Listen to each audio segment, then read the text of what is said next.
Hola a todos y bienvenidos sean a ese nuevo video. El día de hoy vamos a analizar los costos de producción y su relación directa con la capacidad utilizada.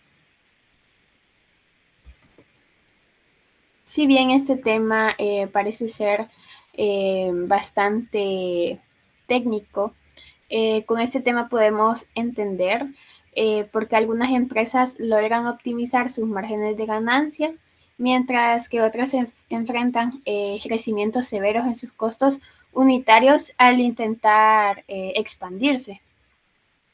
Ahora bien, para poder introducirnos un poco acerca de este tema, vamos a imaginar una situación en la que, por ejemplo, una planta de manufactura que fabrica calzado deportivo.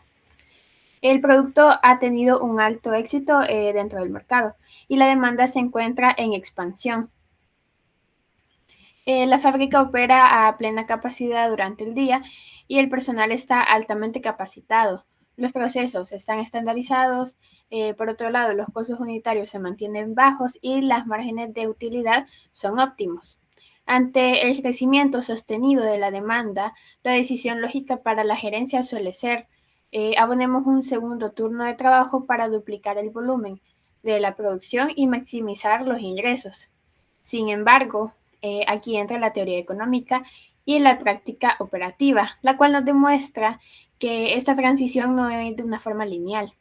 Y es por ello que en este video analizaremos por qué la incorporación de un segundo turno puede elevar el costo promedio por unidad y comprometer la rentabilidad. Y para ello examinaremos los planteamientos de dos referentes económicos, de Dorbush y de Anwar Shaikh. Evaluaremos el concepto de asimetría de costos, la diferencia en sus visiones sobre las curvas de costos y finalmente cómo calcular el impacto real que tienen mediante la tasa de capacidad utilizada. Ahora, como primer punto tenemos la asimetría de costos entre turnos. Bueno, para comprender mejor la dinámica de, de costos de una empresa es indispensable analizar cómo se comporta la estructura operativa cuando se introducen múltiples turnos de trabajo. La realidad es que operar un segundo turno no implica simplemente replicar los costos del primero. Existe un fenómeno denominado asimetría de costos. El primer turno, que habitualmente se desarrolla en el horario diurno, opera bajo condiciones de máxima eficiencia. Primero, cuenta con el personal más calificado, con mayor antigüedad y con una curva de aprendizaje completamente consolidada. Los costos variables unitarios, el costo de producir una unidad adicional, se mantienen en su nivel mínimo. Y por otro lado, también no se requieren asignaciones extraordinarias como primas de nocturnidad y la necesidad de supervisión extra son bajas. Y por el contrario, tenemos que cuando una organización decide implementar un segundo turno, que habitualmente es nocturno o rotativo, la estructura de costos se incrementa debido a factores muy específicos. Como primer punto tenemos la compensación laboral. El mercado de trabajo exige el pago de incentivos financieros, horas extras o recargos por nocturnidad, elevando el costo de la mano de obra directa. También tenemos los costos de supervisión.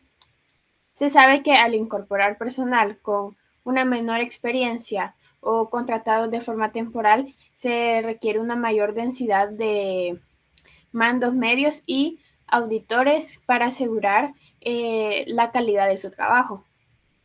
Luego también tenemos la eficiencia de los factores.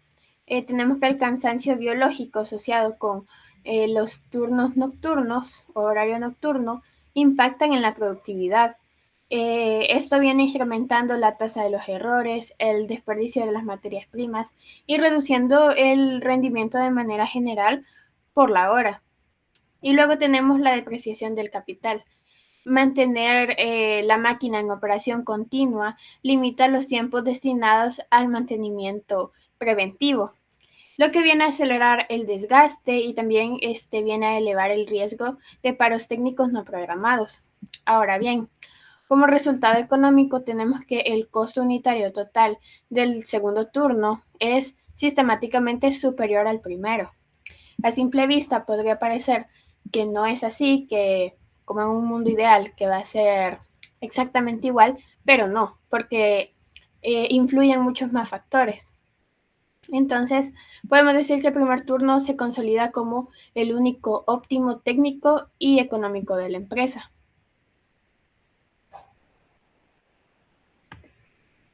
Ahora, como siguiente apartado, tenemos las dos visiones de la curva de costos, de Dorbush y de Shaikh. Bueno, este fenómeno nos introduce de lleno en un importante debate académico. Dorbush, en su literatura macroeconómica clásica, describe la evolución de los costos de la empresa a través de una curva dividida en tres segmentos bien definidos. El primer tramo corresponde a la economía de escala, donde el aumento del volumen de producción reduce el costo unitario, debido a que los costos fijos se distribuyen entre mayor número de productos y la especialización del trabajo aumenta. Eventualmente, la producción alcanza un punto de inflexión, que este es el nivel óptimo donde el costo promedio por unidad llega a su mínimo absoluto. Y a partir de este punto, si la empresa intenta forzar la producción, Dorbush señala que aparecen las deseconomías de escala, donde el costo unitario vuelve a subir. Según su enfoque, este incremento se debe primordialmente a problemas de gestión, la dificultad de coordinar una organización más grande, el aumento de la burocracia y la lentitud en los canales de comunicación. Sin embargo, por otro lado, Shaikh plantea una crítica fundamental a esta perspectiva, ya que Shaikh sostiene que el aumento de los costos unitarios al expandir la producción no es un fallo de gestión o un problema administrativo, sino que él dice que es el resultado directo del agotamiento físico de los turnos laborales. Para Shaikh, una empresa experimenta economías de escala constante a lo largo de todo el primer turno. El punto de inflexión no representa una ineficiencia burocrática, sino el límite de la capacidad del primer equipo de trabajo. Al verse obligada a activar el segundo turno, la empresa experimenta un salto discreto en sus costos variables debido a la menor eficiencia de los factores en el horario nocturno. Así, mientras Dorbush atribuye la pendiente positiva de la curva de costos a la complejidad organizacional, Shaikh, por otro lado, demuestra que responde a la asimetría y a la calidad de los recursos humanos disponibles en distintos turnos. Ahora, como siguiente punto, tenemos la tasa efectiva de capacidad utilizada y su respectivo impacto. Bueno, tenemos que toda esta dinámica operativa se puede medir de forma precisa mediante un indicador económico fundamental, que es la tasa efectiva de capacidad utilizada.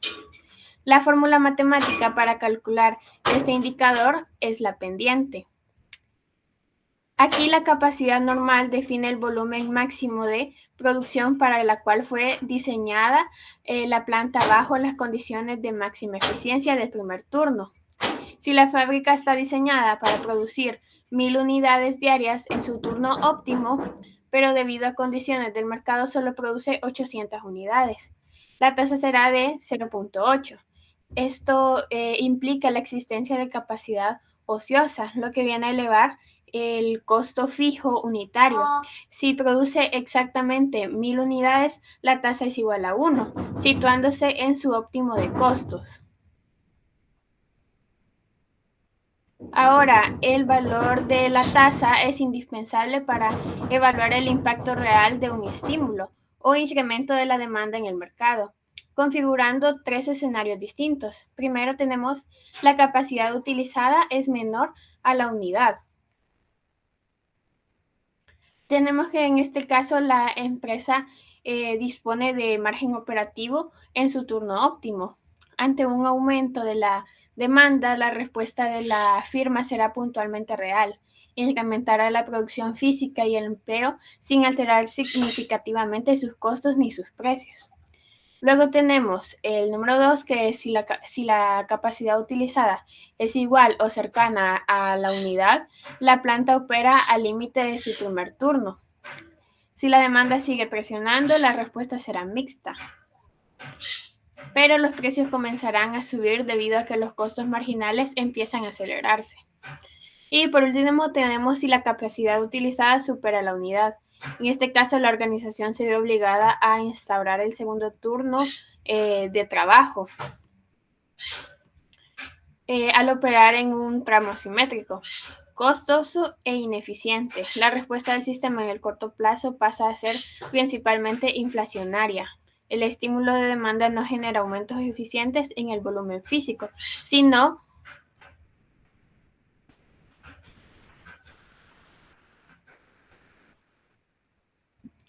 como decía, el estímulo de demanda no genera aumentos eficientes en el volumen físico, sino que el incremento de costos de producción se traslada de forma directa al precio final del producto.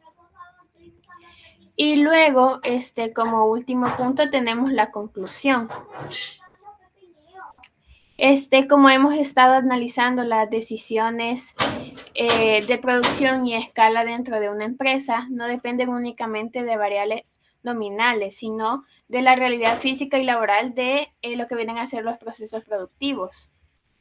Hoy en día hemos establecido que los turnos de trabajo presentan estructuras de costos asimétricos.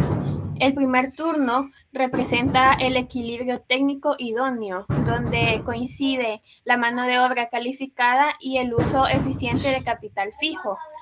Cualquier expansión que obligue a habilitar turnos subsecuentes opera bajo un esquema de costos unitarios superiores. Asimismo, la revisión de la curva de costos nos permite entender que los límites de la eficiencia planteados de forma abstracta por Dorbush como problemas organizacionales encuentran en la tesis de Shaikh una explicación basada en la discontinuidad de los turnos de trabajo. Finalmente, tenemos que la tasa efectiva de capacidad utilizada se consolida como una métrica indispensable. Nos muestra que cuando se intenta forzar la producción por encima de la capacidad normal de diseño, el resultado económico no es un incremento eficiente de la riqueza real, sino que es una generación de inflación por la vía de costos. Ahora bien, considerar estas restricciones operativas es bastante fundamental, tanto para la planificación estratégica dentro de la gerencia de operaciones, como para el diseño de políticas macroeconómicas de estímulo. Y esto sería todo por mi parte. Les agradezco mucho por la atención.